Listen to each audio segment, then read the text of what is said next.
السلام عليكم ورحمة الله تعالى وبركاته. نحمده ونصلي على رسوله الكريم، أما بعد فأعوذ بالله من الشيطان الرجيم. بسم الله الرحمن الرحيم. قد أفلح المؤمنون الذين هم في صلاتهم خاشعون. صدق الله العظيم. رب اشرح لي صدري ويسر لي أمري واحلل عقدة من لساني يفقهوا قولي. সম্মানিত সুধী, সূরাতুল মুমিনুনের প্রথম 10টি আয়াতের বিশেষ ফজিলত রয়েছে, তাৎপর্য রয়েছে। এই 10টি আয়াতের সংক্ষিপ্ত তাফসীর আমি আপনাদের সামনে পেশ করব ইনশাআল্লাহ বিইذنিল্লাহ। তো সূরাতুল মুমিনুন, আল্লাহ দেখেন মুমিনদের নামে সূরা দিয়েছেন সূরাতুল মুমিনুন, আবার কাফিরদের নামেও একটা সূরা ডেডিকেট করেছেন। সূরাটার নাম কি বলেন তো? সূরাতুল কাফিরুন। আবার মুমিনও না কাফিরও না, মাঝামাঝি আল মুনাফিকুন, তাদের নামে আল্লাহ একটা সূরা দিয়েছেন সূরাতুল মুনাফিকুন। তো এই সূরাটা আমাদেরকে উৎসর্গ করা, আমাদের জন্য ডেডিকেট করা, মুমিনুন নামে এই সূরাটা। এই সূরাটা নাজিলের একটা প্রেক্ষাপট আছে, যেটাকে আরবিতে শানে নুজুল বলে। ওটা বলেই আমি মূল ব্যাখ্যা বা আলোচনার দিকে চলে যাচ্ছি। সম্মানিত সুধী, রাসূলুল্লাহ সাল্লাল্লাহু আলাইহি ওয়াসাল্লামের কাছে আল্লাহ তাআলা যে কোরআন নাজিল করেছেন, এই কোরআন যেটা লেটেস্ট ভার্সন অফ রেভিলেশনের সর্বশেষ ভার্সন, এটা আল্লাহ তাআলা বিষ্ণু ঈসা ইসলামের কাছে নানাভাবে নাজিল করতেন। কোরআন নাজিল হওয়ার অনেকগুলো পদ্ধতি ছিল, সবসময় একইভাবে কোরআন আসতো না। কখনো কখনো কোরআন আসতো মিসলা সলসালাতিল জারাস, আমরা ঘন্টা যখন বাজাই যে বিকট শব্দ হয়, এরকম বিকট আওয়াজে মাঝে মাঝে কোরআন নাজিল হতো। আপনাদের মনে থাকবার কথা, বাংলাদেশে আমরা যখন প্রাইমারি স্কুলে পড়তাম বা হাই স্কুলে পড়তাম, ঘন্টা শেষ হলে, একটা ক্লাস শেষ হলে দফতরি কি করতো বলেন তো? হ্যাঁ, দিত না? মনে পড়ে? পিকচারাইজেশন হচ্ছে? আচ্ছা, প্রচন্ড আওয়াজে ওই বেলের মধ্যে বাড়িয়ে দিত। তখন আমরা বুঝতাম কি একটা ঘন্টা হয়েছে। এক ক্লাস শেষে একটা দিত, 2 ক্লাস শেষে 2টা, ক্লাস যখন সব শেষ তখন অনেকগুলো দিত, তো বুঝতাম যে ছুটি আমাদের। এরকম রিঙ্গিং বেল যদি বাজানো হয়, ঘন্টা বাজানো হয়, এটার যেরকম বিকট শব্দ, এরকম বিকট আওয়াজে মাঝে মাঝে কোরআন নাজিল হতো। রাসূল সাল্লাল্লাহু আলাইহি ওয়াসাল্লাম বলেন, এই প্রসেসে কোরআন রিসিভ করা আমার জন্য বড্ড কষ্টকর ছিল। আমাদের আয়েশা রাদিয়াল্লাহু তাআলা আনহা বলেন, প্রচন্ড শীতের রাতে আমরা কাঁপতাম শীতে, আর বিষ্ণু সাল্লাল্লাহু আলাইহি ওয়াসাল্লাম ঘামতেন। ওয়া ইন্না জাবিনাহু লা ইয়াতাফাসসাদু আরাফান, আমরা শীতে কাঁপতাম, কম্বল জড়িয়ে রাখতাম, আর বিষ্ণু নবীর কপাল বেয়ে ঘাম ঝরতো। সুবহানাল্লাহি ওয়া বিহামদিহি। এভাবে তিনি কষ্ট করে কোরআন রিসিভ করেছেন। এটা একটা পদ্ধতি। আরেকটা পদ্ধতি হচ্ছে মিসলা দাবিয়া সাউতিন নাহাল, মৌমাছির ভন ভন শব্দের মতো কোরআন নাজিল হতো। যখন নাজিল হতো, রাসূল সাল্লাল্লাহু আলাইহি ওয়াসাল্লামের মুখের সামনে, চেহারার সামনে মৌমাছি ভন ভন করলে যেরকম সাউন্ড, এরকম একটা সাউন্ড হতো। এটা সাহাবারা কাছাকাছি যারা থাকতেন ওনারা উইটনেস করেছেন অনেকবার। আজকের এই আলোচনাটা এটার সাথে প্রাসঙ্গিক, আমি বলবো আপনাদেরকে। 2টা পদ্ধতি গেল। আরেকটা পদ্ধতি হচ্ছে মিন ওয়ারাই হিজাব, পর্দার অন্তরাল থেকে সরাসরি আল্লাহ কথা বলতেন, রাসূল সাল্লাল্লাহু আলাইহি ওয়াসাল্লাম শুনতো। এটা কেবল একবারই হয়েছে, মেরাজের রাতে। তারপর মাঝে মাঝে ইউলকা ফি কুলুবি রাসূলিল্লাহ, আল্লাহ রাসূল সাল্লাল্লাহু আলাইহি ওয়াসাল্লামের অন্তঃকরণে আল্লাহ তাআলা ঢেলে দিতেন ওয়াহী। আচ্ছা, আবার কখনো কখনো জিবরাইল আলাইহিস সালাম ওনার মূল আকৃতিতে ওহী নিয়ে আসতেন। ওনার যে বিসূরাতিহিল আসলিয়া, জিবরাইল আলাইহিস সালামের যে মূল সূরাত, এই সূরাতে আসতেন। এই সূরাতে রাসূল সাল্লাল্লাহু আলাইহি ওয়াসাল্লাম জিবরাইল আলাইহিস সালামকে জীবনে 2বার দেখেছিলেন। একবার ওই যে হেরা গুহার ওখানে দেখেছিলেন, আর একবার সেই সিদরাতুল মুনতাহায় মেরাজের রাতে দেখেছিলেন। 600 পাখা মেলে বিশাল আকৃতি নিয়ে পুরো দিগন্ত বিস্তৃত করে জিবরাইল আলাইহিস সালাম নেমে আসতেন। 2বার এভাবে রাসূল সাল্লাল্লাহু আলাইহি ওয়াসাল্লাম দেখেছিলেন। এভাবে কোরআন নাজিল হতো। আবার কখনো কখনো রাসূল সাল্লাল্লাহু আলাইহি ওয়াসাল্লাম এই যে হিউম্যান শেপে, মানুষের আকৃতিতে আসতেন, দেখতে মানুষের মতো লাগতো।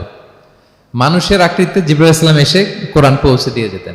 বিষ্ণু সাল্লাল্লাহু আলাইহি ওয়াসাল্লাম বলতেন, এই প্রসেসে ওহী রিসিভ করা আমার জন্য সবচেয়ে সহজ ছিল।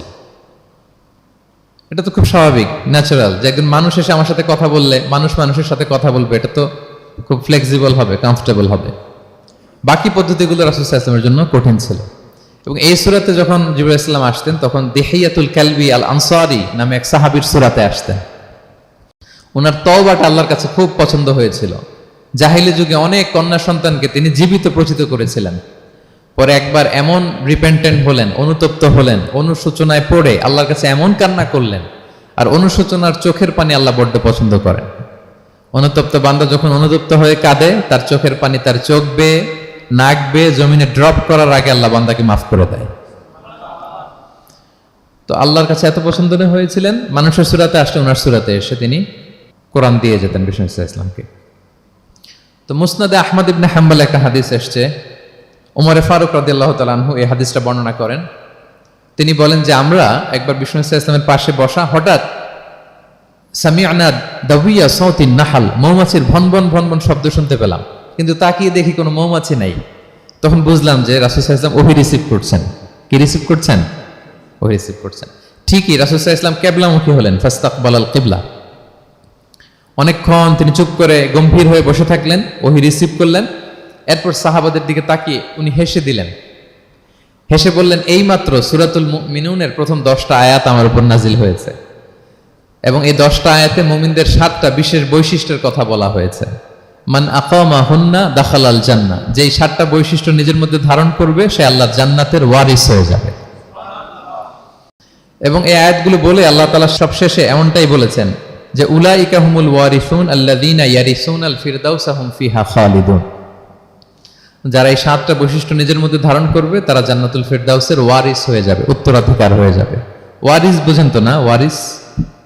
ওয়ারিস মানে হচ্ছে আপনি বাবার কাছ থেকে ইনহেরিটেন্স হিসেবে যেটা পেলেন। বাংলাদেশে দেখবেন যে অনেক জমি জমার মধ্যে প্লটের মধ্যে সাইনবোর্ড দেয়া থাকে যে ক্রয় সূত্রে এই জমির মালিক অমুক, বায়না সূত্রে এই জমির মালিক অমুক, তারপর ওয়ারিস সূত্রে এই জমির মালিক আব্দুর রহমান, লেখা থাকে না এরকম?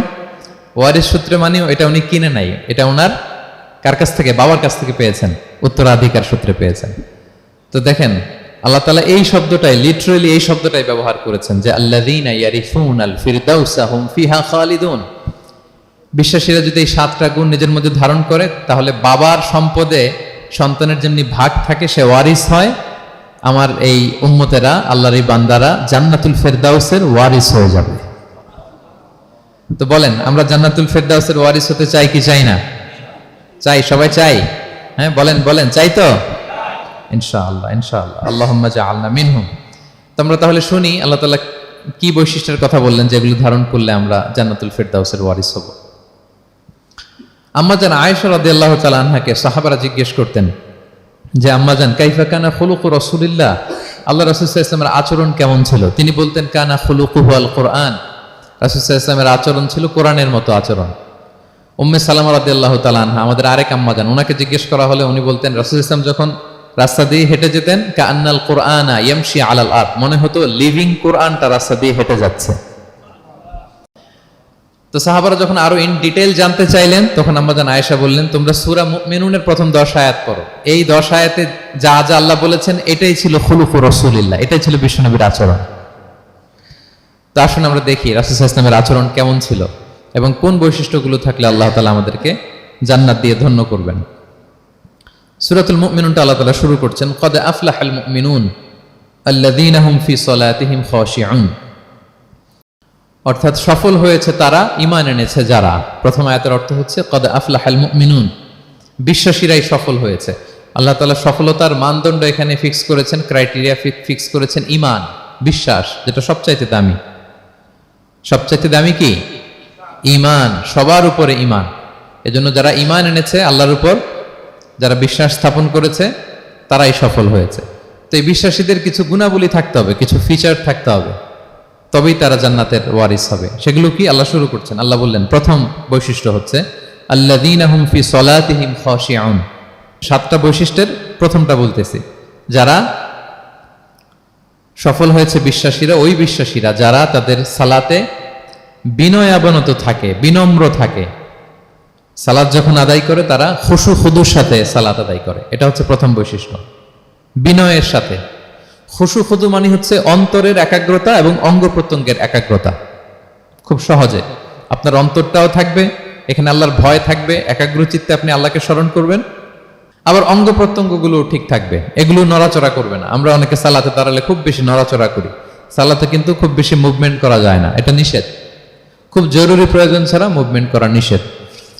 আল্লাহ বলেন আল্লাযীনা হুম ফি সলাতিহিম খাশিউন, প্রথম বৈশিষ্ট্য হচ্ছে যারা তাদের সালাতে বিনয়াবনত থাকবে, একাগ্র চিত্তে সালাত আদায় করবে। এতটা একাগ্র চিত্তে তারা অন্তরের মধ্যে এই উপলব্ধি ধারণ করবে যে আমি যে ইবাদত করছি এটা আল্লাহ দেখছেন, Allah is watching me, Allah is observing me, Allah তাআলা সরাসরি দেখছেন। এবং রাসূল সাল্লাল্লাহু আলাইহি ওয়াসাল্লাম এটাই বলেছেন যে আনতা আবুদাল্লাহা কাআন্নাকা তারাহু ফাইন লাম তাকুন তারাহু ফাইন্নাহু ইয়ারাক। এমন ভাবে ইবাদত করো, মনে করো যে তুমি আল্লাহকে দেখছো। আর এটা যদি ভাবতে, এই উপলব্ধি আনতে যদি কষ্ট হয়, তাহলে অন্তত এতটুকু তো ভাবো যে আল্লাহ তোমায় দেখছেন, আল্লাহ আমাকে দেখছেন। এই ভাবনাটা অন্তরে আনা যায় না? চাইলেই আনা যায়। আমরা যেন এই উপলব্ধিটা নিজেদের মধ্যে, রিয়েলাইজেশনটা বিল্ড আপ করার চেষ্টা করি যে আমি যে মুসল্লায় দাঁড়ালাম, এই যে আমি কিয়ামুল লাইল করতেছি, এই যে তারাবিতে আমি 20 রাকাত পড়তেছি লম্বা সময় ধরে, আল্লাহ কিন্তু দেখছেন। আমার সিজদা, আমার রুকু, এগুলো আল্লাহ তাআলা সরাসরি কি করছেন? দেখছেন। এই ফিল নিয়ে যদি আপনি সালাতে দাঁড়ান, এটা হচ্ছে খুশু খুদু। সাহাবারা এতটা বিনয়বনত ভাবে একাগ্র চিত্তে নিমগ্ন হয়ে সালাতে প্রবেশ করতেন, মরুভূমির মাঝখানে ওনারা সালাত পড়ার সময় মাঝে মাঝে মরুভূমির পাখি এসে ওনাদের কাঁধে বসে যেত, মাথায় বসে যেত। পাখিগুলো মনে করতো এগুলো হয়তো খেজুর গাছ টাছ কিছু একটা হবে। কি হবে? খেজুর গাছ হয়তো হবে। আবার যখন রুকুতে যেতেন, পাখি উড়াল দিত। তার মানে কি, খুব বিনয়বনত ভাবে, বিনম্র চিত্তে ওনারা সালাত অফার করতেন। তাহলে এটা হচ্ছে প্রথম বৈশিষ্ট্য। প্রিয় ভাইরা, আমরা যেন সালাতে অত্যন্ত বিনয়ের সাথে, একাগ্র চিত্তে, with full of solemnity and submission, একটা সাবমিসিভ ভাব যেন আপনার থাকে, যে আপনি নিজেকে সর্বোচ্চ উজাড় করে নিজেকে আল্লাহর কাছে পেশ করছেন। এই অ্যাটিটিউডটা যেন আমাদের নামাজের মধ্যে থাকে। এটা হচ্ছে 1 নম্বর বৈশিষ্ট্য, আল্লাযীনা হুম ফি সালাতিহিম খাশিউন, যারা বিনয়বনত ভাবে থাকে। অনেকে বলে, হুজুর মন বসে না নামাজে আমার। এটা অনেকের প্রশ্ন, অনেকের জিজ্ঞাসা, যে মনটা ধরে রাখতে পারি না। নামাজে দাঁড়ালেই সারাদিন যেটা মনে হয় না, ওইটা নামাজে মনে চলে আসে। এরকম হয় না? সারাদিন এটাকে কি যেন ভাবতেছিলাম, মনে নাই। নামাজে দাঁড়ালেই মন চলে আসে। তারপরে মনকে আরবিতে বলে, অন্তরকে বলে কলব। কলব মানে যেটা খুব নড়াচড়া করে, মুভমেন্ট করে, ওইটাই কলব। মন দেখবেন এদিকে ছোটে, ওদিকে ছোটে। ওই যে আমরা ছোটবেলায় একটা গান শুনতাম, গানটা হচ্ছে পাগল মন, মন কেন এত কথা বলে। মানে মন এদিকে ছোটে, ওদিকে ছোটে। মনকে ধরে রাখা বড্ড জটিল, কষ্টকর। তো এটা স্বাভাবিক। অনেকেই বলে, হুজুর আমার মন থাকে না নামাজে, একাগ্র চিত্তে নামাজ তো আদায় করতে চাই, কিন্তু মনটাকে ধরে রাখা যায় না। তো কিভাবে এই খুশু খুদু, সাবমিসিভনেস আপনি কিভাবে বাড়াবেন, এটাও বিষ্ণু সাল্লাল্লাহু আলাইহি ওয়াসাল্লাম আমাদেরকে ইনস্ট্রাক্ট করেছেন, গাইড করেছেন। কিভাবে এই খুশুটা আসবে, অন্তরের মধ্যে একাগ্রতা আসবে। 1 নম্বর পদ্ধতি হচ্ছে খুশু খুদু বাড়ানোর। সালাতে যখন আপনি দাঁড়াবেন, বিষ্ণু বলেন সল্লু সলাতান মুআদ্দিয়া। বিষ্ণু বলেন, মনে করো যে নামাজটা পড়তেছো, এটা হতে পারে তোমার বিদায়ী নামাজ, শেষ নামাজ জীবনের। হতে পারে না? ধরেন যে মাগরিবের সালাত যে আমরা আজকে পড়বো, এমন তো হতে পারে এটাই আমাদের জীবনের শেষ নামাজ। কি বলেন? হতে পারে কি না? পারে। আমরা কে কখন চলে যাব আমাদের তো জানা নাই। তো এই যে মুসল্লায় যখন আমরা দাঁড়াই, তখন কেন আমরা এটা ভাবি না যে it could be the last and final prayer in my life? হতে পারে এটাই আমার জীবনের শেষ নামাজ। এটা যদি আপনি ভাবতে পারেন, তখন দেখবেন ঠিকই আপনার একাগ্রতা, সাবমিসিভনেস এটা বাড়তেছে। আপনাকে যদি বলা হয় যে আজকে রাত 10টায় তোমার দুনিয়ার সফর শেষ, নতুন স্টেশনে যেতে হবে, আলামুল বারজাকে, তোমার শেষ, তোমার মৃত্যু হয়ে যাবে। আজকে যে মাগরিব আর এই যে এশা আর যে তারাবির সালাত, এটাই তোমার লাস্ট নামাজ, যাও এটাই তোমার লাস্ট চান্স। এটা যদি আজকে আমরা জানি, এই হলরুমে যারা আছি, যদি এটা জেনে যায় যে আজকের তারাবিটাই শেষ তারাবি, শেষ সুযোগ, বলেন তো আমাদের অবস্থা কি হবে? প্রতিদিন ধরেন যে মাগরিবের নামাজের পরে একটু নিউজ দেখেন, একটু ফেসবুকে ঢুকেন, আজকেও তো ঢুকবেন, তাই না? ঢুকবেন। কি করবেন আজকে? আল্লাহ আকবার, সব বাদ দিয়ে অজু করে আতর মেখে জায়নামাজটা ভিজিয়ে দীর্ঘ কিয়ামুল লাইল করবেন। সিজদায় পড়ে চোখের পানি দিয়ে জায়নামাজ ভিজিয়ে দেবো আমরা, ঠিক কিনা? কারণ আমি নিশ্চিত হতে পেরেছি এটাই আমার শেষ নামাজ। তো এটা তো প্রত্যেক সালাতের ক্ষেত্রেই আমাদের প্রযোজ্য। আসলে আমরা যে নামাজ পড়ি, যে কোনো নামাজই তো আমার শেষ চান্স হতে পারে। কি বলেন? হতে পারে কি পারে না? বলেন তো। পারে। এই টেকনিকটাই রাসূল সাল্লাল্লাহু আলাইহি ওয়াসাল্লাম শিখিয়েছেন, বলেছেন সল্লু সালাতান মুআদ্দিয়া। মনে করে এটাই হতে পারে তোমার জীবনের শেষ নামাজ। আমাদের ইউনিভার্সিটিতে ইমাম বেসার, যিনি চিফ ইমাম, উনি নামাজের আগে একটা চমৎকার অ্যানাউন্সমেন্ট দেয়। উনি বলে যে let's perform this Salah as if this is our last and final prayer. চলুন এমনভাবে নামাজটা পড়ি, ভাবি যে হতে পারে এটাই আমার জীবনের শেষ নামাজ। তাহলে সম্মানিত, শুধু এই ভাবনাটা নিয়ে যদি আমরা মুসল্লায় দাঁড়াই, দেখবেন যে ওই দিন আপনার মনে দৃশ্যরিক যাবে না, একটা ভয় কাজ করবে যে হায় রে, হতে পারে এটাই আমার লাস্ট চান্স, আর আমার রবকে সিজদা দেওয়ার সুযোগ হয়তো আমি আর পাবো না। তাহলে এখন থেকে আমরা সালাতে যখন দাঁড়াবো, এটা ভাববো যে this could be my last chance in my life. হতে পারে এটাই শেষ চান্স, আমি একাগ্র চিত্তে আমার সালাতটাকে আল্লাহর কাছে উপস্থাপন করি। কি বলেন, পারা যাবে তো ইনশাআল্লাহ? খুশু খুদু বাড়ানোর 1 নম্বর টিপস। খুশু খুদু বাড়ানোর 2 নম্বর টিপস হচ্ছে তাড়াহুড়ো না করা। আমরা অনেকে তাড়াহুড়ো করি, রুকু থেকে হুট করে দাঁড়িয়ে যাই, তারপরে সোজা হয়ে দাঁড়িয়ে না থেকে তাড়াতাড়ি সেজদায় চলে যাই, 2 সেজদার মাঝখানে ধীরস্থির ভাবে বসার কথা, আমরা না বসেই 2য় সেজদায় চলে যাই। এই প্রবণতা আমাদের অনেকের আছে না? এটা কিন্তু নিষেধ। তা'দিলুল আরকান, বাকি সব মাযহাবে এটা ফরজ। আপনি তাড়াহুড়ো করলে আপনার নামাজই হবে না। আর আমাদের মাযহাবে, হানাফি মাযহাবে এটা ওয়াজিব। ওয়াজিব তরক করলে সাউ সিজদা দিতে হয়। 2 সেজদার মাঝখানে আপনি সুস্থির হয়ে বসবেন। অনেকে দেখা যায় একটা সেজদা দিয়ে মাথা কোনো রকম উঠিয়েই আরেক সেজদায় বসেও নাই ঠিক মতো আরামসে, এরকম আছে না? এটা যদি কেউ করে আমাদের মাযহাব অনুযায়ী তার সাউ সিজদা দিতে হবে। তাহলে এরকম তাড়াহুড়ো করা যাবে আর এখন থেকে? তো কি করবেন বলেন? ধীরস্থির ভাবে নামাজ পড়বো। No rushing, no rushing in সালাহ, নো হ্যাস্টিনেস ইন সালাহ। নামাজে রাশ করা যাবে না, রিল্যাক্সের সাথে আমরা নামাজ পড়বো, ধীরস্থির ভাবে নামাজ পড়বো। রুকু সিজদাগুলো খুব চমৎকার ভাবে আদায় করবো। রাসূল সাল্লাল্লাহু আলাইহি ওয়াসাল্লামের রুকু যে দিতেন, ওনার পিঠটা এত স্ট্রেট ফরওয়ার্ড হতো, সাহাবারা বলতেন লাউ ইস্তাকাররা আলাইহিল মা লাসাব্বা আলাইহিল মা আলাস্তাকাররা।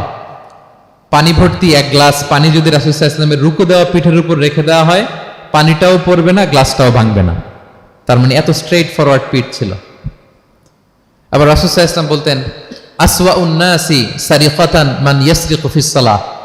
তিনি বললেন সবচাইতে বড় চোর যে নামাজে চুরি করে। সাহাবারা বললেন ওয়া কাইফা ইয়াসরিকু মিন সালাতিহি ইয়া রাসূলুল্লাহ, নামাজে আবার কিভাবে চুরি করে? রাসূল সাল্লাল্লাহু আলাইহি ওয়াসাল্লাম বললেন লা ইউতিম্মু রুকুআহা ওয়া সুজুদাহা, রুকু সেজদাগুলো সুন্দর করে আদায় করে না, সেই নামাজ চোর। তা আমরা যেন রুকু সেজদাগুলোকে খুব সুন্দরভাবে ধীরস্থির ভাবে যেন আমরা আদায় করি, আমরা যেন তাড়াহুড়ো না করি।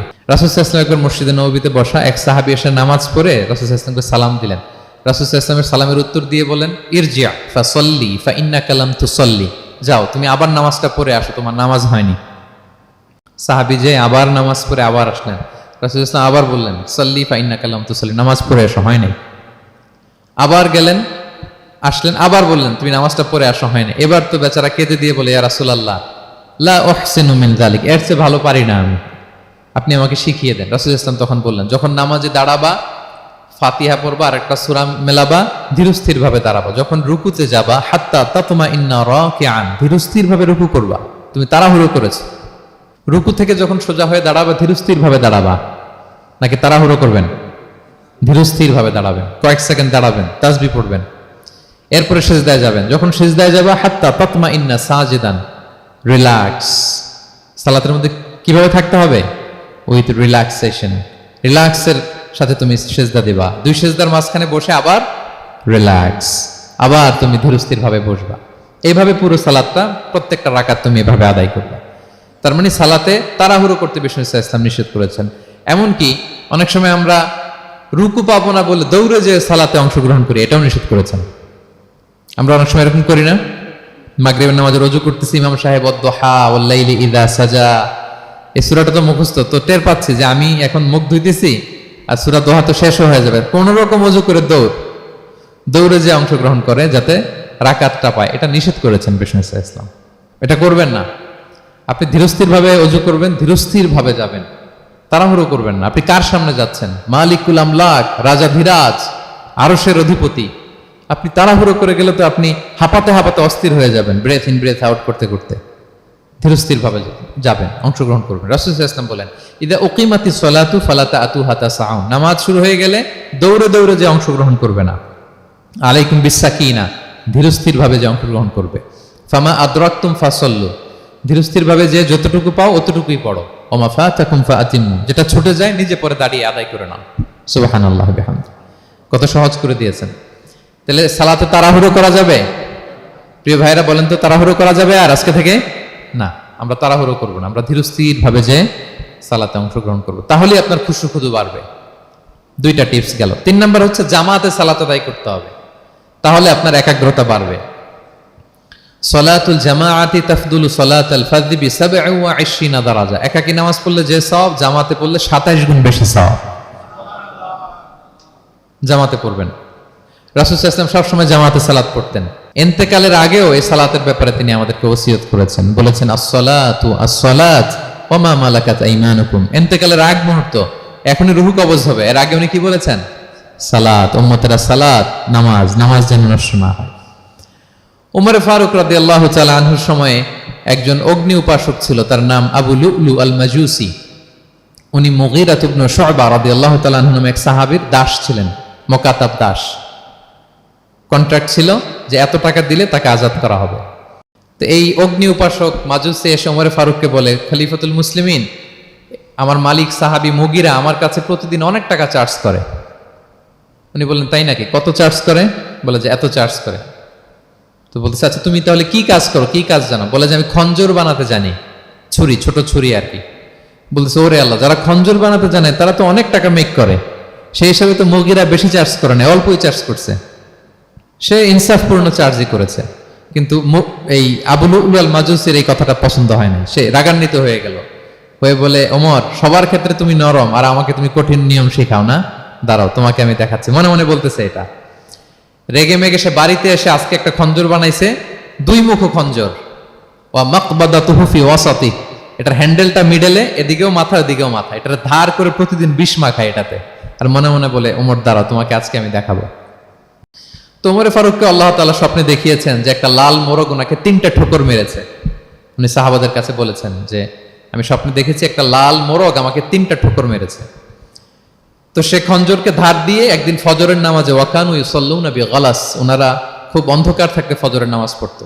সে বুরনুস, এক ধরনের জুব্বা যেটার মাথা আছে, ওটা পরে হুডির মতো আর কি, হুডি চেনেন তো না, হুডির মতো একটা জুব্বা পরে সে অন্ধকারে, সে তো আসলে অমুসলিম, সাহাবাদের সাথে পিছনে দাঁড়াইছে নামাজের ভান করার জন্য, আর এই খঞ্জরটা নিয়ে গেছে সাথে। ওমর ফারুক ফজরের সালাত শুরু করলেন, প্রথম রাকাত শেষ করলেন, দ্বিতীয় রাকাতের জন্য যখন দাঁড়াইছেন তখনই সে প্ল্যান মাফিক খঞ্জর বের করে ওমর ফারুকের পেটের মধ্যে 3বার স্টেবিং করলেন, আঘাত করলেন। করার সাথে সাথে ওমর ফারুক উল্টে পড়ে গেলেন আর বললেন, কাতালানি আল কালব, কোন এক কুকুর আমাকে আঘাত করেছে। তো সাহাবার ওমর ফারুককে ধরলেন, আর এই অগ্নি উপাসক এই খঞ্জর নিয়ে কাতারের মাঝখান দিয়ে 2 দিকে খঞ্জর চালাতে চালাতে যাচ্ছিলেন। যে সাহাবাই ধরে সেই আঘাতপ্রাপ্ত হয়ে ওখানে 7 থেকে 10 জন স্পট ডেথ, জায়গায় মারা গেছে। পরে এক সাহাবী নিজের জামা খুলে তার গায়ে ছুঁড়ে মারছে, তখন সে ওইটাতে পেঁচিয়ে পড়ে গেছে। যখন বুঝে গেছে যে আমাকে ধরে ফেলবে, সে সুইসাইড করে ফেলছে, নিজেকে নিজে মেরে ফেলছে। তো ওমর ফারুক তো বেহুশ, ওনাকে নিয়ে যাওয়া হলো, পিছন থেকে একজন নামাজের ইমামতি করলেন। তো ওমর ফারুক রাদিয়াল্লাহু তাআলা আনহু হুশ ফিরে পেলেন। হুশ ফিরে পাওয়ার পরে দিনের বেলা যখন হুশ আসলো ওনার, সবাই চারদিকে বসা যে হায় হায় আমাদের আমিরুল মুমিনিনের কি জানি কি হয়। হুশ ফেরার পরে ওনার মুখের প্রথম কথাটা ছিল আসাল্লান নাস, মানে আমার নেতৃত্বে যে ফজরের সালাতটা শুরু হয়েছিল এটা কি ঠিকঠাক শেষ হয়েছিল? সুবহানাল্লাহ পড়বেন না? আচ্ছা বলেন তো, এই মুহূর্তে আমরা কি করতাম? ওনাকে যে স্টেবিং করছে, চিকিৎসক এসে দুধ দেয়, দুধ পেট দিয়ে বেরিয়ে যায়, নাবিজ দেয়, নাবিজ বের হয়ে যায়, মানে উনি ইন্তেকাল করবেন, এটা বোঝাই যাচ্ছে। এমন কঠিন পরিস্থিতিতে আমরা যদি হসপিটালে হুশ ফিরে পেতাম, আমরা কি বলতাম বলেন দেখি? কে কি বলতেন? কে মারছে, আমারে বাঁচানো যায় কিনা, মাউন্ট এলিজাবেথে নিয়ে চলো, সিঙ্গাপুরে অথবা বামরুন গ্রেডে নিয়ে চলো, আমেরিকাতে নিয়ে চলো, অথবা আমার তো ওখানে ব্যাংক ব্যালেন্স আছে, আমি তো মরে যাবো, আমার ছেলেগুলার কি হবে, হ্যাঁ আমার মেয়েগুলার কে দেখবে, এগুলো ছিল আমাদের কনসার্ন। তো ওমর ফারুক জানতেছেন যে উনি পৃথিবী থেকে বিদায় নিচ্ছেন, একটু হুশ ফিরে পাইছেন। হুশ ফিরে পাওয়ার পরে প্রথম কথাটা ছিল আসাল্লান নাস, লোকেরা কি নামাজ পড়েছিল? আল্লাহু আকবার। তাহলে এটা কত গুরুত্বপূর্ণ ইবাদত, কিভাবে এই সালাতকে সাহাবারা অফার করতেন। তো খুশু খুদুর সাথে যদি আমরা সালাত অফার করতে চাই, আমাদেরকে জামাতে পড়তে হবে। একাকি পড়লে দেখবেন মনে দিকে যায়, ওদিকে যায়, কয় রাকাত পড়ছি ভুলে যাই, এরকম হয় না? একাকি পড়তে গেলে এটা করা যাবে না, জামাতে পড়তে হবে। সালাতে কি কি বলতেছেন এগুলোর অর্থ বুঝে যদি সালাত অফার করেন, তাইলে আপনার সালাতে মনোযোগ থাকবে। সুবহান রাব্বিয়াল আলা, সুবহান রাব্বিয়াল আযীম, এর অর্থ কি? সূরা ফাতিহা যে প্রতিদিন পড়ি, কি সুন্দর প্রার্থনা সূচক বাক্য, এর অর্থ কি? আল্লাহ সকল প্রশংসা তোমার, আল্লাহ তুমি দয়াময় মেহেরবান, আল্লাহ তুমি বিচার দিবসের মালিক, যেদিন তোমার আরশের ছায়া ছাড়া কোনো ছায়া থাকবে না। নবীদের যে পথে চালিয়েছে ওই পথে আমাদেরকে চালাও, যারা ভ্রান্ত হয়েছে, যারা তোমার ক্রোধের শিকার হয়েছে ওই পথে আমাদেরকে চালিও না। কি চমৎকার চমৎকার কথামালা দিয়ে আমরা এই দোয়াগুলো পড়ি। আমরা অর্থ বুঝি না বলে আমাদের হৃদয়েও টাচ করে না, ঠিক কিনা? দেখবেন আরব শায়েকরা যখন কিয়ামুল লাইল করে, তারাবির সালাত পড়ায়, অনেক অনেক আয়াতে ওনারা ডুকরে ডুকরে কেঁদে ওঠে আওয়াজ করে, কারণ কি? জাহান্নামের আয়াত, আযাবের আয়াত, পূর্ববর্তী উম্মত যে ধ্বংস হয়েছে, কিভাবে ওদেরকে বিকট আওয়াজ দিয়ে, গ্রাউন্ড সাউন্ড গ্রেনেড দিয়ে ধ্বংস করা হয়েছে, বন্যা দিয়ে ধ্বংস করা হয়েছে, কিভাবে এদেরকে বাতাস দিয়ে নাস্তানাবুদ করে দেয়া হয়েছে, এগুলো যখন পড়ে ওনারা কাঁদে। আযাবের আয়াত আসলে কাঁদে, জান্নাতের আয়াত আসলে সাবলীল কণ্ঠে তেলাওয়াত চালিয়ে যায়। এর কারণ কি বলেন? অর্থ বোঝে। তা আমরা যেন সালাতে অর্থ বুঝে সালাত অফার করার চেষ্টা করি। পাশাপাশি সালাতের সুন্নাহগুলো যেন আমরা পড়ি। সালাতের যে সুন্নাহ আছে, সুনানুস সালাহ, এগুলো যেন আমরা পড়ি, মনোযোগ আরো বাড়বে। সানাগুলো পড়বেন, ফাতিহা শেষে আওয়াজ করে আমিন বলবেন, অথবা ফিসফিসি কণ্ঠে আমিন বলবেন। বিষ্ণু ইসলাম বলেন, ইদা আম্মান আল ইমামু ফাআমিনু, ইমাম আমিন বললে তোমরাও আমিন বলো, কারণ এই মাত্র একটা দোয়া করা হয়েছে। সূরা ফাতিহাটা কি? একটা দোয়া। ইদা ওয়াফাকা তা'মিনুকুম তা'মিনাল মালাইকাতি গুফিরা লাহু মা তাকাদ্দামা মিন যামবিহি ওয়া মা তাআখার। রাসূল সাল্লাল্লাহু আলাইহি ওয়াসাল্লাম বলেছেন, ইমাম যখন আমিন বলে তোমরাও তখন আমিন বলো, কারণ তোমরা যখন আমিন বলো ফেরেশতারাও আমিন বলে। আর তোমাদের আমিন আর ফেরেশতাদের আমিন যখন একসাথে হয়ে যায়, তোমাদের পূর্বের সব গুনাহ আল্লাহ মাফ করে দেয়। এটা আমিন বলা সুন্নাহ, বলবেন। নামাজ বাঁধার পরে সুন্নাত নামাজে, নফল নামাজে সানাগুলো পড়বেন। কত চমৎকার অর্থবোধক সানা আছে। আমরা তো শুধু সুবহানাকাল্লাহুম্মা বিহামদিকা ওয়া তাবারাকা ইসমুকা ওয়া তাআলা জাদ্দুকা শুধু এটাই পড়ি। রাসূল সাল্লাল্লাহু আলাইহি ওয়াসাল্লাম তাকবীরে তাহরিমে বাঁধার পরে অনেক চমৎকার চমৎকার দোয়া পড়তেন। ইন্না সলাতি ওয়া নুসুকি ওয়া মাহইয়ায়া ওয়া মামাতি লিল্লাহি রাব্বিল আলামিন। আমার সালাত, আমার ইবাদত, আমার জীবন মরণ সবটাই কার জন্য? এই দোয়াটা পড়তেন শুরুতেই। তারপর পড়তেন ওয়াজ্জাহতু ওয়াজহিয়া লিল্লাযী ফাতারাস সামাওয়াতি ওয়াল আরদা হানিফা ওয়া মা আনা মিনাল মুশরিকিন। আমার সবকিছুকে আমি এক সত্তার দিকে ফেরালাম, একনিষ্ঠ হয়ে। আর আমি মুশরিক নই, আমি আল্লাহর দিকে একনিষ্ঠ হলাম। এই দোয়াগুলো পড়তেন। আল্লাহুম্মা বাঈদ বাইনি ওয়া বাইনা খাতায়ায়া কামা বাআদতা বাইনাল মাশরিকি ওয়াল মাগরিব। আল্লাহুম্মা নাক্কিনি মিন খাতায়ায়া কামা ইউনাক্কা আস-সাওবুল আবয়াদু মিনাদ দানাস। আল্লাহুম্মা আগসিল খাতায়ায়া বিল মাই ওয়াস সালজি ওয়াল বারাদ। এগুলো সানা, এগুলো যে সানা আমরা জানিই না। সানা মানে হচ্ছে প্রশংসা সূচক কথা। আমরা শুধু সুবহানাকাল্লাহুম্মা বিহামদিকা এতটুকুই পড়ি। রাসূল ইসলাম বলতেন, আল্লাহ আমার আর আমার গুনার মাঝে এতটুকু দূরত্ব করে দাও, পূর্ব থেকে পশ্চিম যত দূর, আমার আর আমার গুনার বোঝার মাঝে এতটুকু দূরত্ব তুমি করে দাও। সাদা কাপড় যেমনি ধুয়ে ফকফকা করা হয়, আল্লাহ আমাকে তুমি গুনামুক্ত করে এরকম ফকফকা সাদা বানিয়ে দাও, শুভ্র বানিয়ে দাও। আল্লাহ আমাকে তুমি বরফ দিয়ে, ঠান্ডা পানি দিয়ে, তুষারপাত দিয়ে ধুয়ে আমার গুনাহগুলো তুমি পরিষ্কার করে আমাকে তুমি নিষ্পাপ করে দাও। এগুলো বলে এরপরে আলহামদুলিল্লাহ রাব্বিল আলামিন সূরা ফাতিহা শুরু করতেন। সালাম ফিরানোর আগে বিষ্ণু সাল্লাল্লাহু আলাইহি ওয়াসাল্লাম দোয়া মাসুর পড়তেন। কত চমৎকার মাসুর দোয়া আছে। আবার বিষ্ণু বলতেন, লা ইউসাল্লিমান্না আহাদুকুম হাত্তা ইয়াতাআওয়াযা আন আরবা মিন আযাবিল কবর, মিন আযাবি জাহান্নাম, মিন ফিতনাতিল মাহইয়া ওয়াল মামাত ওয়া মিন ফিতনাতিল মাসিহিদ দাজ্জাল। আমার কোন উম্মত যেন সালাম ফিরানোর আগে এই চারটা জিনিস থেকে পানাহ চাওয়া ছাড়া যেন সালাম না ফিরায়। একটা কি? আল্লাহ তুমি জাহান্নামের আযাব থেকে বাঁচাও, আল্লাহ তুমি কবরের আযাব থেকে বাঁচাও, আল্লাহ জীবন মরণের ফিতনা থেকে বাঁচাও, আল্লাহ তুমি দাজ্জালের ফিতনা থেকে বাঁচাও। পড়ে না আমিন? তো এত এঙ্গেজমেন্ট যদি আপনার নামাজে থাকে, আপনার মন এদিক সেদিক যাবে? হ্যাঁ, আপনি অর্থ খেয়াল করতেছেন, আযাবের আয়াত আসলে আপনি অশ্রুসিক্ত হচ্ছেন, আপনি দোয়ায়ে মাসুর পড়ছেন, আপনি সানা পড়ছেন, আপনি দীর্ঘ সময় কিয়ামুল লাইল করতেছেন, আপনার মনে এদিক সেদিক ছুটবে? বলেন তো ছুটবে না। এই টিপস গুলো বিষ্ণু সাল্লাল্লাহু আলাইহি ওয়াসাল্লাম শিখিয়েছেন। এগুলো যদি আমরা পালন করি তাহলে আল্লাযীনা হুম ফি সালাতিহিম খাশিউন, বিনম্র চিত্তে সালাত আদায়কারী হিসেবে আমরা আল্লাহর কাছে পরিগণিত হব। তাহলে প্রথম নাম্বার শর্তটা বুঝতে পারছেন কিভাবে সালাত আদায় করতে হবে? হ্যাঁ বলেন তো একজন, কি করতে হবে? কিভাবে সালাত? খুশুর সাথে, বিনয়বনত চিত্তে, সাবমিসিভ ভাবে, নাকি তাড়াহুড়ো করবেন? কিভাবে পড়বেন নামাজ? ধীরে সুস্থে, উইথ রিল্যাক্স। 2 নম্বর আল্লাহ বলেন ওয়াল্লাযীনা হুম আনিল লাগবি মুআরিদুন। 1 নম্বরে তো তারা নামাজে যখন দাঁড়ায় ধীর স্থির ভাবে খুশুর সাথে পড়ে। 2 নম্বর হচ্ছে তারা অনর্থক কাজ থেকে বিরত থাকে। অনর্থক কথা, কাজ এগুলো মুমিনরা বলে না, এগুলো তো জড়ায় না। মিনিংলেস কোনো কাজের সাথে বিশ্বাসীদের কোনো সম্পর্ক। অর্থবোধক কাজ, ভালো কাজ, কল্যাণমূলক কাজ, সামাজিক কাজ, মানবতার কল্যাণে যে কাজগুলো আছে এগুলোর সাথে তারা জড়ায়। বিষ্ণু ইসলাম বলেছেন, মিন হুসনি ইসলামিল মারই তারকুহু মা লা ইয়ানি। ব্যক্তির ইসলামের সৌন্দর্য হচ্ছে যে ব্যক্তি এমন কোনো কাজ করবে না যেটার কোনো মিনিং নাই। মিনিংলেস কাজ থেকে সে বেঁচে থাকবে। মুহাদ্দিসিনে ইকরাম এই হাদিসটাকে বলে রুবউদ্দিন। মানে দিন ইসলামকে যদি 4 ভাগ করেন, এই 4 ভাগের 1 ভাগের কথা এই হাদিসের মধ্যে চলে আসছে। সেটা কি? যে বিশ্বাসীরা কোনো অনর্থক কাজে জড়ায় না নিজেদেরকে।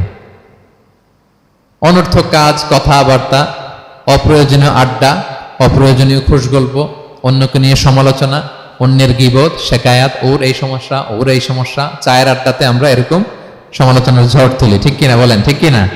এটা করা যাবে না। আপনি জান্নাতেরও ওয়ারিস হবেন, আবার চা মুখে নিয়ে আপনি শেকায়াত করবেন, গীবত করবেন, দুইটা একসাথে যাবে না। তাহলে বিশ্বাসীরা কোনো অনর্থক কাজে জড়ায় না, মিনিংলেস কাজে জড়ায় না। তারা ভালো কাজে, কল্যাণের কাজে জড়ায়। মিনিংলেস কোনো কথাও বলে না, কারণ তারা জানে মা ইয়ালফিযু মিন কাউলিন ইল্লা লাদাইহি রাকীবুন আতীদ। আমরা যা বলি, মুখ নিঃসৃত যা বের হয়, এটাকে লিখে রাখার জন্য একদল ফেরেশতা আছে, রাকীব পর্যবেক্ষণকারী, আতীদ একেবারে প্রহরীর মতো আছে। বললেই টুকে নেয়, বললেই টুকে নেয় সব। সূরা ইয়াসিন আল্লাহ বলেন ওয়া কুল্লা শাইইন আহসাইনাহু ফি ইমামিন মুবিন।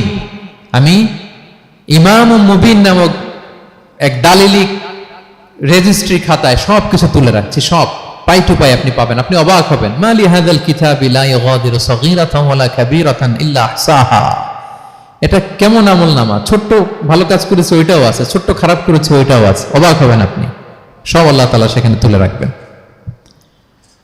তো বিশ্বাসীরা কোনো অনর্থক কথা কাজের সাথে জড়ায় না, এজন্য কারণ তারা জানে এগুলো সব রেকর্ডেড, সব রেকর্ডেড।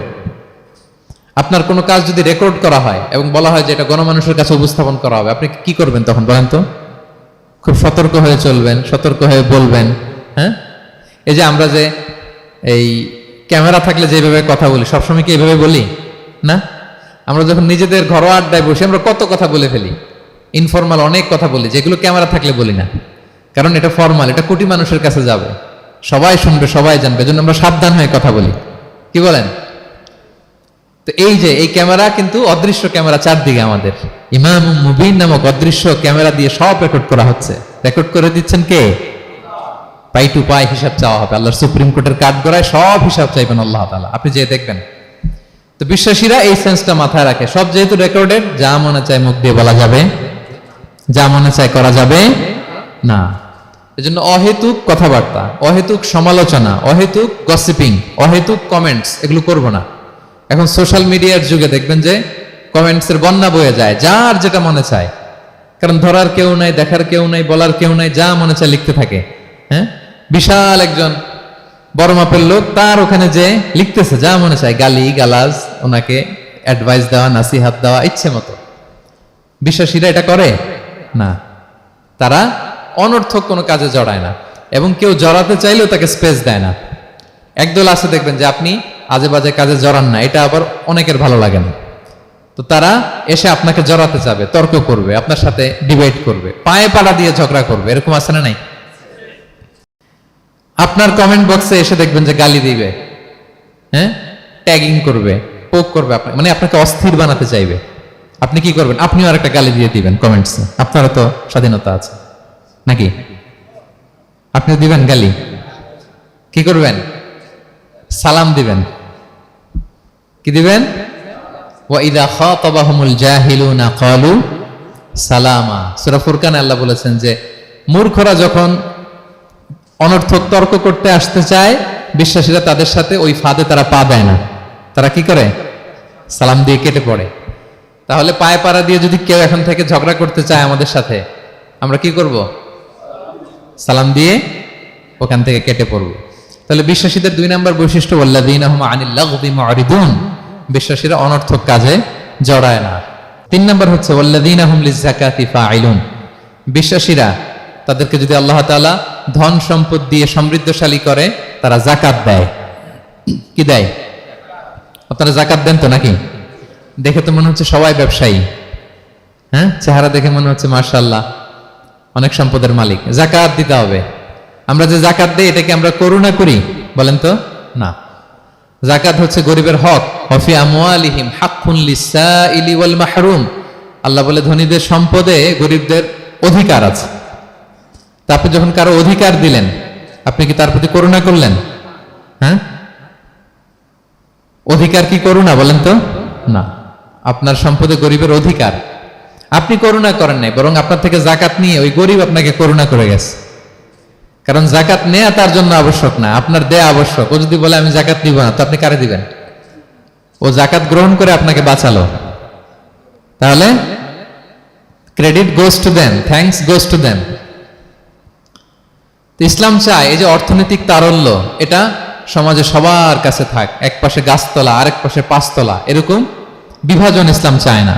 ইসলাম চায় সবার হাতে টাকা পয়সা থাক। কাইলা ইয়াকুনা দুলাতান বাইনাল আগনিয়াই মিনকুম, টাকা পয়সা যেন শুধু ধনীদের মধ্যে সার্কুলেট না হয়, সবার কাছে যেন যায়। এজন্য আল্লাহ বলেন তোমাদের সম্পদে গরিবের অধিকার আছে। এটা করুণা না, এটা অধিকার।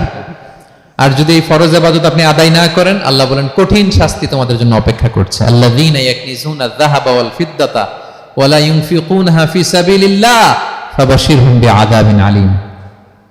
স্বর্ণ জমায়, রূপা জমায়, ব্যাংক ব্যালেন্স, যাকাত দেয় না, তাদের জন্য কঠিন আযাব, কঠিন আযাবের সুসংবাদ দিয়েছেন আল্লাহ। দুঃসংবাদ না, সুসংবাদ। মানে হেয় করে, তুচ্ছ করে আল্লাহ তাআলা বলেছেন। ছেলে ইংরেজি পরীক্ষায় ফেল করছে, মা বলে ফেল করছে না, পড়াশোনা তো নাই, তোমার বাবা আসুক, এমন মাইট দিবে, মাইট দিলে মজা টের পাবা। আচ্ছা বলেন তো, মাইট দিলে কি মজা লাগে না ব্যথা লাগে? কিন্তু মা কি বলছে? মজা টের পাবা। মানে ওরে তুচ্ছ করে, তাচ্ছিল্য করে বলছে, মায়ের তীব্রতা বোঝানোর জন্য বলছে যে এমন মাইট দিবে, টের পাবা, দাঁড়াও, তোমার বাবা আসুক আজকে ঘরে। আল্লাহ ওইটাই বললেন।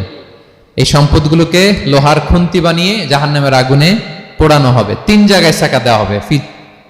তুকুয়া বিহা জিবাহুহুম, কপালে, পাজরে, পিঠে। আর বলা হবে হাযা মা কানাস্তুম, এগুলো তুমি জমায় রাখছিলা, দাও নাই মানুষকে। Bank balance, FDR, fixed deposit, price bond, এটা সেটা দাও নাই তুমি। আর হাদিসে এসেছে সুজা আন আকরা, টেকো সাপ হবে, মোস্ট ভেনোমাস স্নেক। সাপের মাথায় কিন্তু চুল গজায়, জানেন? সাপের মাথায় পশম আছে, কিন্তু যেই সাপের যেটা বেশি বিষাক্ত, ওইটার মাথায় পশমও থাকে না বিষের কারণে। এরকম সাপ ওই সম্পদগুলো সাপ হয়ে ছোবল মারবে আর বলবে আনা মালুক, আমি তোমার প্রাইস বন্ড, আমি তোমার ব্যাংক ব্যালেন্স, আমাকে খাওয়ার জন্য তো রাখছিল, আজকে উপভোগ করো। আল্লাহু আকবার। আল্লাহ আমাদেরকে হেফাজত করুক। সো যাদের সম্পদ আছে আমরা যেন যাকাত দেই, হিসেব করে করে যেন দেই। আপনাদের স্ত্রীদের যাদের অর্নামেন্টস, জুয়েলারি আছে, তারা যেন তাদের সম্পদের যাকাত দেয়। 25 গ্রাম যদি সোনা থাকে বা 595 গ্রাম যদি রূপা থাকে, অথবা এই পরিমাণ সম্পদ থাকে, ভাবিরাও যাকাত দিতে হবে। এটা ইন্ডিভিজুয়াল ইবাদত। আপনার যাকাত আপনার, ভাবির যাকাত ভাবির। আপনি চাইলে টাকা দিয়ে হেল্প করতে পারেন, কিন্তু ওনারও হিসাব করতে হবে এবং এটা কম্পালসারি, দিতেই হবে, দিতেই হবে। তাহলে ওয়াল্লাযীনা হুম লিয-যাকাতি ফাঈলুন, 4 নাম্বার হচ্ছে তারা যাকাত দেয়। 5 নাম্বার 6 নাম্বার আল্লাহ এক আয়াতে বলে ফেলেছেন, ওয়াল্লাযীনা হুম লিআমানাতিহিম ওয়া আহদিহিম রাউন, বিশ্বাসীরা আমানতের হেফাজত করে আর কথা দিলে কথা রাখে। 5 নাম্বার হচ্ছে আমানতের খেয়ানত করে না বিশ্বাসীরা, কারণ আমানতের খেয়ানত করে এটা মুনাফিকের আলামত। ইযা তুমিনা খানা, বিষ্ণু বললেন মুনাফিকদের বৈশিষ্ট্য হচ্ছে ওদের কাছে আমানত রাখলে ওটা আর পাওয়া যায় না পরে। এমন লোক আছে না সমাজে, আমানত রাখলে আর পাওয়া যায় না। তারা কি মুমিন না মুনাফিক বলেন তো? ইন্নাল্লাহা ইয়া'মুরুকুম আন তুআদ্দুল আমানাতি ইলা আহলিহা, আল্লাহ বলেছেন যার আমানত তাকে বুঝিয়ে দাও। বিষ্ণু ঈসা ইসলামকে মক্কার লোকেরা 2টা উপাধি দিয়েছিল, এক হচ্ছে আস-সাদিক, 2 হচ্ছে আল-আমিন। সাদিক মানে সত্যবাদী। কারা দিয়েছিল? ঘোর শত্রুরা, অপোজিশন পার্টি, তারা উপাধি দিয়েছে। একটা হচ্ছে সাদিক মানে কি, আরেকটা হচ্ছে আল-আমিন, বিশ্বস্ত। এতটা বিশ্বস্ত যে বিষ্ণু ঈসা ইসলাম মক্কা থেকে মদিনায় যেদিন হিজরত করতে যাবেন, আমানতের জিনিসগুলো উনি আলী রাদিয়াল্লাহু তাআলা আনহুর কাছে রেখে গিয়েছিলেন। এত এত আমানতের সম্পদ ওনার ঘরে ছিল। এই ডিপোজিট বুঝিয়ে দিতে আলী রাদিয়াল্লাহু তাআলা আনহুর টানা 3 দিন সময় লেগেছে, মক্কাবাসীদের আমানত বুঝিয়ে দিতে। সো যার আমানতদারিতা নাই তার ঈমান নাই। বিষ্ণু বলেছেন লা ঈমানা লিমান লা আমানাতা লাহ, যার আমানতদারিতা নাই ওর ঈমানই নাই। এবং আমানত ধ্বংস হয় এটা কিয়ামতের আলামত। ইযা দুইয়াতিল আমানাতু ফান্তাযিরিস সাআ, যখন আমানত নষ্ট হবে তোমরা কিয়ামতের অপেক্ষা করো। এখন বলেন তো আমাদের সমাজে আমানতের কি অবস্থা? খুবই খারাপ।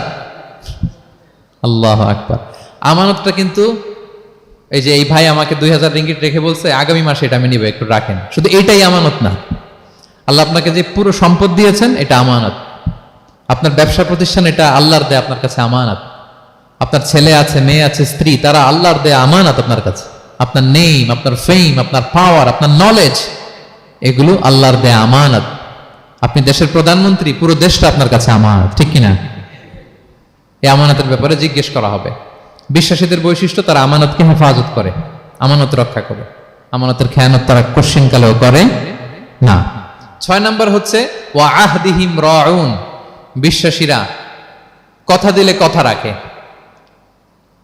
তারা ওয়াদার খেলাফ করে না। ওয়াদার খেলাফ করাও কিন্তু মুনাফিকের আলামত। ওয়া ইযা ওয়াআদা আখলাফা, ওয়াদা দিলে মুনাফিকরা এটা খেয়ানত করে, তারা কথা দিয়ে কথা রাখে না। এবং আপনি কাউকে কথা দিয়ে যদি না রাখেন, এরকম প্রত্যেকটা প্রমিস, কমিটমেন্টের ব্যাপারে আপনি জিজ্ঞাসিত হবেন। আল্লাহ বলেন ওয়া আউফু বিল আহদি ইন্নাল আহদা কানা মাসউলা, কথা দিলে কথা রাখো। ছেলে মেয়েদের কথা দিলে কথা রাখবেন, বন্ধু বান্ধবদেরকে কথা দিলে কথা রাখবেন, স্ত্রীকে কথা দিলে কথা রাখবেন। প্রমিস দিলে এটা রাখতে হবে, কারণ এ ব্যাপারে জিজ্ঞেস করা হবে। নবীদের মধ্যে ইসমাঈল আলাইহিস সালাম ওয়াদা রক্ষার ব্যাপারে খুব বেশি সোচ্চার ছিলেন। সব নবীরাই ছিলেন, উনি বেশি সোচ্চার। এজন্য আল্লাহ বলেন ওয়াজকুর ফিল কিতাবি ইসমাঈল ইন্নাহু কানা সাদিকাল ওয়াদি ওয়া কানা রাসূলান নাবিয়্যা। উনি ছিলেন সাদিকাল ওয়াদ, প্রতিশ্রুতি রাখতেন। এক লোকের সাথে ওনার কথা হলো যে আগামীকাল বিকেলে ওনারা দেখা করবেন।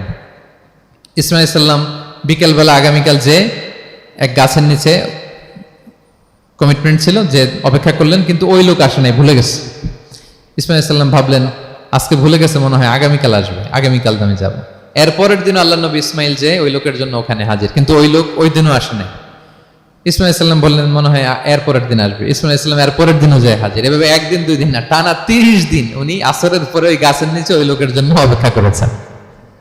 কারণ ইন্নাল আহদা কানা মাসউলা, কথা দিলে কথা রাখতে হবে। তো এখন আমরা কথা দিয়ে কথা রাখি তো নাকি? রাখেন রাখেন, সবাই বলেন এই চেষ্টা করতে হবে, রাইট? কথা দিলে আমরা যেন কথা রাখি। সব শেষে 7 নম্বর আল্লাহ বললেন ওয়াল্লাযীনা হুম আলা সালাওয়াতিহিম ইউহাফিজুন, বিশ্বাসীরা তাদের সালাত হেফাজত করে। একটু খেয়াল করে দেখেন, 7টা গুণের প্রথমটাও কি নিয়ে? সালাত নিয়ে, আবার শেষটাও। তার মানে কি বোঝা গেল? এটা বেশি গুরুত্বপূর্ণ না কম গুরুত্বপূর্ণ? সব নষ্ট হতে পারে, মুমিনের নামাজ নষ্ট হতে পারে, নামাজকে হেফাজত করতে হবে। হাফিজু আলা সালাওয়াত, আল্লাহ বললেন তোমাদের নামাজগুলোকে তোমরা হেফাজত করো। আগের যুগের উম্মতেরা সিনাগোগে না গেলে ইবাদত করতে পারতো না, চার্চে না গেলে ইবাদত করতে পারতো না, কিন্তু আমরা মসজিদেও নামাজ পড়তে পারি, বাইরেও পড়তে পারি। 5টা বিশেষ বৈশিষ্ট্য আল্লাহ তাআলা বিশ্বনবী সাল্লাল্লাহু আলাইহি ওয়াসাল্লামকে দিয়েছিলেন। এর মধ্যে একটা হচ্ছে জুইলাত লি আল আরদু কুল্লুহা মসজিদান ওয়া তাহুরা, আল্লাহ আমার জন্য পুরো জমিনটারে মসজিদ বানায় দিয়েছে। পুরো জমিন, আপনি ফ্লাই করতেছেন, বিমানে পড়তে পারবেন, আপনি সাগরে আছেন, জাহাজে পড়তে পারবেন, আপনি বিকেলবেলা মাঠে আছেন, ওযু থাকলে আল্লাহু আকবার বলে দাঁড়ায় যাবেন, বন্ধুদেরকে নিয়ে যে কোনো জায়গায় নামাজ পড়া যায়, ঠিক কিনা? এই নামাজ নিয়ে কোনো এক্সকিউজ চলবে না। No excuse will be granted that day. দাঁড়িয়ে পড়তে পারেন না, বসে পড়তে হবে। বসে পারেন না তো শুয়ে পড়তে হবে। শুয়ে পারেন না তো ইশারায় পড়তে হবে। ওযুর জন্য পানি নাই তো তায়াম্মুম করে পড়তে হবে, ঠিক কিনা? হাফিজু আলাস সালাওয়াত, সালাতের ব্যাপারে সচেষ্ট হও, কারণ এটা প্রথম হিসেব চাইবেন আল্লাহ। আল্লাহ বলেন আউয়ালু মা ইউহাসাবু বিহিল আবদু ইয়াউমাল কিয়ামাতি আস-সালাহ, কিয়ামতের সর্বপ্রথম হিসেব হবে নামাজের। আওয়াজ করে বলেন কিসের? ফা ইন সালুহাত সালুহা সাইরু আমালি, নামাজের হিসেব যদি সহজ হয় সব সহজ, আর নামাজের হিসেব যদি গন্ডগোল হয় পুরো আমল নামায় গন্ডগোল লেগে যাবে। প্রিয় ভাইরা, তাই আমরা যেন সালাতের ব্যাপারে যত্নবান হই, আমরা যেন খুশু খুজুর সাথে সালাত পড়ি, আমরা যেন অনর্থক কথাবার্তা কাজ থেকে যেন বেঁচে থাকি। আল্লাহ যাদেরকে আমাদেরকে সম্পদ দান করেছেন, আমরা যেন ফরজ যাকাতটুকু আদায় করি, আমরা যেন আমানতের ব্যাপারে সাবধান হই, সচেতন হই, আমানতকে যেন রক্ষা করি, আমরা যেন কথা দিলে কথা রাখি, এবং যে কোনো মূল্যে আমরা যেন সালাতকে হেফাজত করি। আমাদের সব মিস হতে পারে। কাজকে আমরা বলবো যে নামাজ আছে, নামাজকে বলা যাবে না আমার কাজ আছে, ঠিক কিনা বলেন? আওয়াজ করে বলেন ঠিক কিনা? কাজকে কি বলবো আমরা? নাকি নামাজকে বলবেন আমার একটু কাজ আছে? না, আমরা যেন সালাতের ব্যাপারে যত্নশীল হই, সচেতন হই। এই যে 7টা গুণের কথা বললাম, যারা এটার উপর আমল করবে, যারা এটা নিজের মধ্যে ধারণ করবে, আল্লাহ বলেন উলাইকা হুমুল ওয়ারিসুন, এরা ওয়ারিস, আল্লাযীনা ইয়ারিসুনাল ফিরদাউসা হুম ফিহা খালিদুন, তারা জান্নাতুল ফিরদাউসের ওয়ারিস হয়ে যাবে। আমরা যেন এই ভালো গুণগুলো, এই বৈশিষ্ট্যগুলো, এই ফিচার্সগুলো যেন নিজেদের মধ্যে আত্মস্থ করতে পারি এবং জান্নাতুল ফিরদাউসের ওয়ারিস যেন আমরা হতে পারি। আল্লাহ তাআলা আমাদের সবাইকে কথাগুলো বোঝার ও আমল করার তৌফিক দান করুক। হাযা মা ইনদি ওয়াল ইলমু ইনদাল্লাহি আলাইহি তাওয়াক্কালতু ওয়া ইলাইহি উনীব। আসসালামু আলাইকুম ওয়া রাহমাতুল্লাহি তাআলা ওয়া বারাকাতুহু।